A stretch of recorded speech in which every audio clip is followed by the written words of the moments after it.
Hey guys, and welcome back to another episode of the Supercoach Diaries.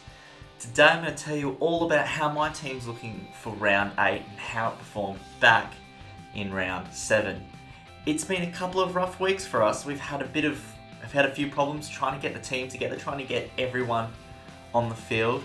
So our scores have been suffering a bit, so let's see how we went this week.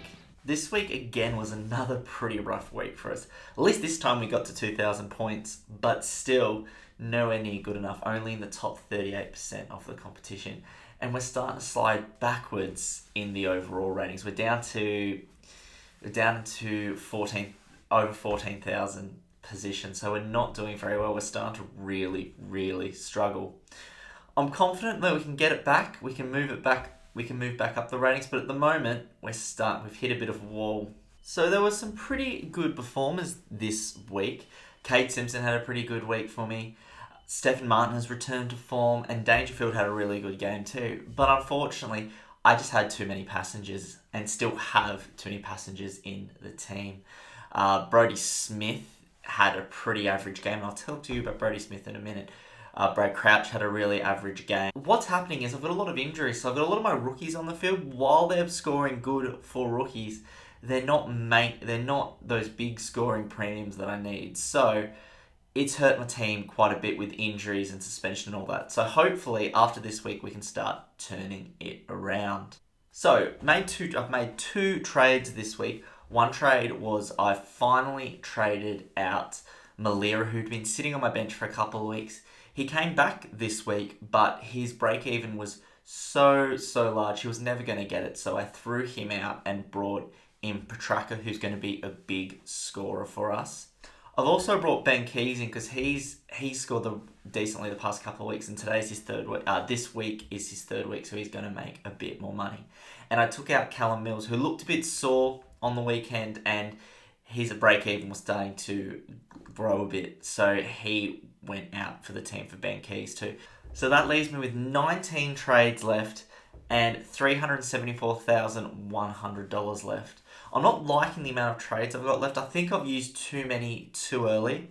So through the middle and towards the end of the season, I'm going to have to start watching my trades and making sure that I'm keeping hold of players, even if they have a bad week or two. So it's going to be harder as we get towards the end of the season. As for captains this week, my big choice was Dangerfield. Now, as I'm recording this, because of the time difference and I'm living overseas in England, the Geelong and Adelaide game's already been played. So I had Dangerfield as my vice captain, and he scored a nice 132 points, which as a captain, it doubles to 264. So he was my vice. So I had the captain loop, I had that captaincy loop on Heath Shaw. Because this GWS are playing the Suns, Heath Shaw had a potential to score really big. But I've decided to take Dangerfield's 132 because it's anything over 120 points as a captain's pretty solid and pretty safe. While Heath Shaw might have a massive game, he might go 150 plus, I'm not willing to take the risk that he goes and does a hammy in the first quarter, and then that really hurts my captaincy. So I've decided to stick with Dangerfield as my captain for this week. And also, since the Adelaide and Geelong games already happened, I can tell you two players that are probably going to come out next week.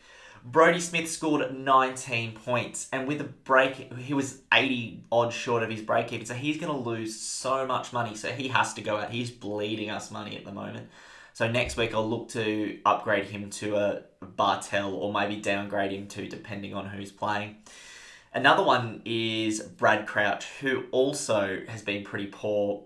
Was poor last week, and this week in the game that's just happened, he only scored 50. So that's not looking very good either. So there's two Adelaide players that are probably going to go out, and instead of Brad Crouch, I'll probably might upgrade into a Patrick Cripps or something like that, depending on the money situation. Thank you for watching the Supercoach Diaries. I hope that you're enjoying and following my utter pain and humiliation as I get trounced everywhere. I hope you're doing better than me. Let me know who you're going for the captaincy this week. Also, how many trades have you got left? I'm worried that I've only got 19 left. I'm going to start running out of trades towards the end of the season.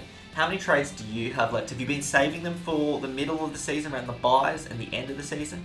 Or have you done what I've done and thrown them all away in the first 8 rounds? Do let me know. Like and subscribe to follow the rest of the Supercoach Diaries. Thank you for watching, and I'll see you guys later.